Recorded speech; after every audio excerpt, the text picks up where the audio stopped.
What up, YouTube? Big Lou tapping back in with what it do. Big Lou, NFCR2, baby. And we had some good, decent fights. Well, as far as name wise, over the weekend, we had a good heavyweight bout. Well, they didn't end up being nothing, but the name Deontay Wilder, the Bronze Bomber, former WBC heavyweight champion, knocked out Helenius. I think his first name is Robert Helenius. Yeah, Robert Helenius, who coming into the fight, Deontay Wilder was 42 wins, 2 losses, 1 draw with 41 knockouts. And he faced Robert Helenius, 30 wins, 3 losses, 19 knockouts. In a 12-round WBC heavyweight title eliminator bout. Also on the same card was Caleb Plant, former IBF super middleweight champion. He went up against Anthony Dirrell, former 2-time WBC super middleweight champion. That one was a pretty good fight. That one was a lot of shots going back and forth. Eventually, Caleb Plant knocked him out with a left hook, and I believe it was the 9th round. The first fight I mentioned, the heavyweight bout, ended up being the first round. I think as soon as Deontay Wilder knocked him out quick, you know what I mean? So now Deontay Wilder is 43 wins, 2 losses, 1 draw with 42 knockouts. So Deontay Wilder has knocked out every fighter he's faced, knocked him out except for the Gypsy King himself, Tyson Fury. So the way I'm looking at things, you got the 2 champions between the 4 belts. You got Tyson Fury with the WBC strap, and he's also the lineal heavyweight champion. And then you got Alexander Usyk, who has the WBA, the IBF, and the WBO heavyweight titles. And I don't know if these guys are ever going to fight, but besides them 2, you got the next tier of fighters is Deontay Wilder, Anthony Joshua. I think Joe Joyce is starting to get up there, and you got Andy Ruiz. Those are the 4 that I think are the next tier of fighters. I think Deontay Wilder is the toughest, is the number 1 guy besides the 2 champions. You know, like I said, he's knocked out everybody he's fought but Tyson Fury. You know what I mean? So you can take that however you feel. Numbers don't lie. You know what I mean? He doesn't actually have the boxing skills to get with Fury, but nonetheless, he's put Fury down 4 or 5 times. You know, so in my book, you know, Fury, yeah, he's got skills. He's real big. It's kind of awkward with him because his arms are so long. So when he gets, it's just a trip watching him fight. You know what I mean? But the fact that he's been dropped so many times by Wilder, and then he was dropped before too. I think it was Otto Wallin, I think, or however you pronounce his name. You know what I mean? Like I told people before, I think Usyk can beat him if he can box him. But if Fury wants to come in there and play bully like he did in the second fight against Wilder, where he was pushing all his weight up on Wilder, making Wilder use a lot of his energy by trying to push him off him and stuff like that, then, you know, Usyk could be in some trouble. But if you go straight up boxing skills, I think Usyk can, you know, stay away from him and just keep, unleashing that jab and then open it up with a 1-2, maybe even a 1-2-3, sometimes 3-hit combo. Definitely a 2-hit combo. But then again, I don't know, man. I seen a thing the other day. It was Tyson Fury. He was on. I want to say he was at some type of event, and the name of the video was like, "Is he on that shit again?" Because he was making funny movements with his mouth, and his eyes looked like he was insane. I don't know. Hopefully not, for his sake and his family's sake. Hopefully not, because you know, with his history, you know, it takes him down a dark road. You know what I mean? But also, I wanted to highlight Clarissa Shields. She won this fight. She beat Savannah Marshall, I believe it was, and she's the undisputed at middleweight. I believe it's middleweight. I believe she's a middleweight now. They're calling her the GOAT. She's been I think she's been undisputed. She's been undisputed middleweight champion in 2019 and 2020, and then the unified WBC IBF female super middleweight titles from 17 and 18. She's a multiple world championships in 3 weight divisions, including undisputed female light middleweight. And I believe, I believe she's super middleweight now. And she She's only got 13 fights, total fights. 13 total fights, I believe it is. Wait, does that sound right? 13 total fights. Let me see. She's got multiple gold medals. She's definitely a beast. You know. Let's see.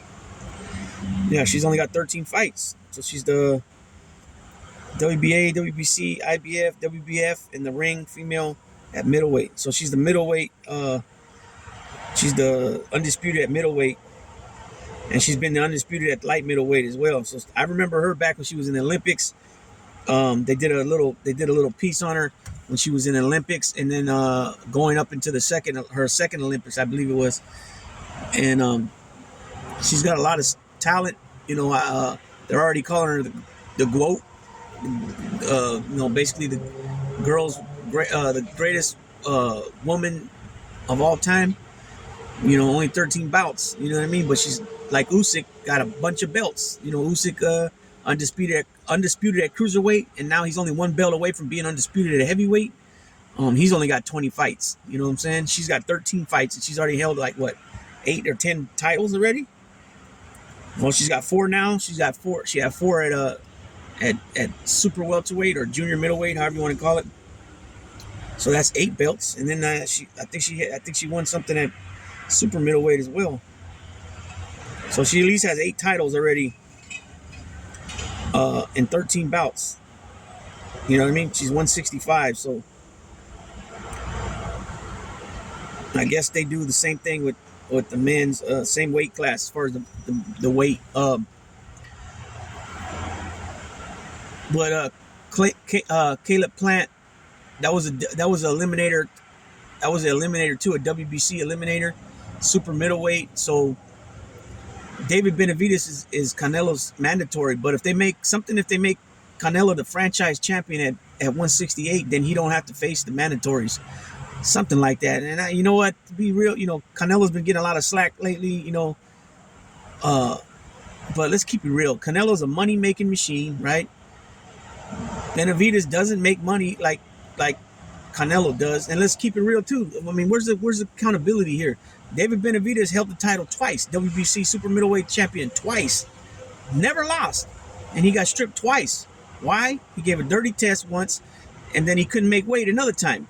So, I mean, come on, where's the accountability here? Because if he would have did what he was supposed to do at as a fighter, Canelo would have been chasing him for the WBC belt, and then there wouldn't have been, he's scared or all this crap, right? Who's doing what Canelo does? Go up in weight, win a title, come back down, conquer all the belts at that weight, go back up, try to win another light heavyweight title. Okay, he came up short. At no time though did I see Canelo get rocked by Bivol. Yeah, Bivol put him on him, no doubt. He's got great skills, boxer, that Eastern European style, and but at no time did I really see Canelo really, really in trouble, like where he was rocked or any of that, wobbly legs, spaghetti legs, any of that. Okay, so who's doing that though? Nobody's doing that. I mean, who's the last guy that went up in weight to fight? Okay, Mikey Garcia went up two divisions to fight Errol Spence, and he got his ass handed to him. He couldn't make no adjustments to make the fight competitive. Just Errol Spence was on him the whole time. So Canelo goes up 7 pounds, 175. Then he comes back down to 168. Then he fights Triple G. Well, we already knew what that was going to happen. Triple G showed his age. And since the last time they fought in Triple G, Canelo 2, Triple G's never even fought nobody of substance. Nobody really, Murata was champion, but, I mean, Triple G handled him. You know what I'm saying? Now, another thing, last thing to go on a boxer is power. So Triple G had that, but he had no footwork, no head movement, no nothing against Murata, which I knew that going in against Canelo, there was no way he was going to win. But I was surprised that Canelo didn't get him out of there, because I really thought that Canelo was going to get him in a lot of trouble, where the ref stepped in and stopped it. You know what I mean? Now, watching that fight, I didn't watch it the night of, but I watched it back. Well, it looked like Triple G was just there for the payday, and Canelo didn't want to take control of the fight, where he put his dominance on him. So I don't know, but now that Caleb Plant, he's a former IBF super middleweight champion, Canelo took that belt from him, right? That's what made Canelo the undisputed in the 4-belt era, at the first and only super middleweight champion in the history of the 4-belt era. Okay, so you got Benavidez. He's the WBC Mando, right? You got I think David Morrell's the Mando for the WBA because he holds the regular belt. IBF, I believe it's what's the guy's name, Scully or Skull, and then WBO. That might be the WBO. I'm not sure if Scully or Skull is the IBF or the WBO mandatory for Canelo. But you got Caleb Plant, you got Benavidez, you got Morrell, and Canelo. And then you keep hearing Charlo, but Charlo's a middleweight champion. So Charlo holds 1 belt, and Triple G still holds 2 belts. Even though he lost Canelo, he was champion at 160 middleweight. They fought at 168 super middleweight. So he still holds the 2 belts. But I heard that WBA ordered a mandatory for Canelo, or for Triple G, to fight Lara, the Cuban. He's the 150. He's the 160 WBA regular champ. And I heard they put that down. They ordered that Triple G to fight him. I don't know when. It'll probably be 3-4 months down the road, I would imagine, since he just fought a couple weeks ago. So the super middleweight division, like I said, Caleb Plant's still there. He only got 1 loss to Canelo. You got again David Benavidez. You got Canelo, David Morrell. Those are the 4 main top guys in the super middleweight division. Darrell now has lost to David Benavidez, and he's lost to Plant. And he's older too. He's like 38. So I don't really see him being, he's like that next tier of fighters. You know what I mean? I don't see him pushing for no title. Maybe a WBA regular, maybe against Morale. I don't know. But those are definitely the top guys. You know what I mean? So when Canelo's people say, when his management says, or whoever he's with, DAZN, I think he's with DAZN, when they say, well, our guy, makes $15 million a fight, $10 to $20 million a fight, from everything I've researched and seen, Benavidez is only like a $300,000. That's what he makes a fight. He don't put asses in the seats like Canelo does. So, again, if he never would have fucked up when he was champion, then Canelo would have been chasing him for the belt, and he would have had a lot more control as far as where we fight, how much the purse, blah, so on and so forth. So nobody seems to I haven't heard anybody mention that at all. Only that, Canelo's scared. Canelo said he don't fight Mexican fighters. Then you got the light heavyweight guys. You got Zurdo Ramirez is going to be fighting Bivol for the WBA Super Championship coming up here. Zurdo is with Golden Boy. So, of course, Canelo left Golden Boy. So, De La Hoya's got a lot of shit to talk about him now. I don't know what happened, why the relationship soured there. But, it's obvious that, in that type of business, there's going to be some shit talking, from both sides. You got Ryan Garcia. He's got shit to say about De La Hoya and Canelo team because he was training under Reynoso. So like again, I'm about ready to close this out. I got some lives coming up here soon. But Deontay Wilder showed once again that he's got that devastating power. And even somebody like Anthony Joshua. I didn't even answer. Did I mention Joshua earlier? As far as you got the 2 champions in the heavyweight division, and then you got Wilder, Joshua, Ruiz, and Joe Joyce. Those are the ones I'll say next. I think I did mention Joshua. If Ruiz trains right and has the discipline, and he comes in, at least at 255, whatever he was that first fight, I can't see Joshua fucking with him. His hand speed's too quick. He got too much power, and Joshua's been hurt so many times. But I don't see any of them dudes messing with Wilder. He's got just too much power, and like I said, Fury's the only guy that got his number. You know what I mean? And he's proven that already. 2 fights for sure. The first fight, I believe that Wilder should have won that. It shouldn't have been no draw. He comes in the world champion, heavyweight champion with the WBC belt. He drops the guy twice. I don't believe that Fury did anything special in that first fight. Where it should have been a draw. Come on. I come from the old school of boxing that the champion's got to get his ass handed to him. If not knocked out, he's got to be like, outbox every round where he looks silly, and that's not what happened that first fight. So I really believe Wilder won that first fight. Now the second, third fight, there's a lot of theories and a lot of conspiracy theories, and this, mostly from Wilder and Wilder's camp. You know what I mean? Some of the photos does look fishy and suspicious to me, like why his glove is so floppy like that. You see Ricky Hatton was pulling on it. You seen, that dent on the side of his head. That looked weird. That didn't look like no punch. It did look like something, I don't know. I'm just saying it did. The photos did look suspicious. Now, there's no other evidence, no physical evidence other than a mark and, way something looked. But other than that, it's not like Risto, when Risto got busted with the gloves, all the inside of the gloves taken out, and Margarito busted with the plaster. It was no physical evidence like that.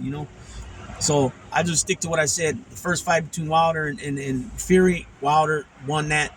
In my eyes, he wasn't look silly. Yeah, oh boy, I'll box him a few times, but he was also put on his ass twice. You know what I mean? And since Wilder's the champion, it should have been Wilder as the winner. You know what I mean? And I'll stick to that to my dying motherfucking day. You know what I mean? So with that being said, Big Lou's gonna tap on out. Your favorite bean eating mofo straight off the banana boat. You feel me? Out.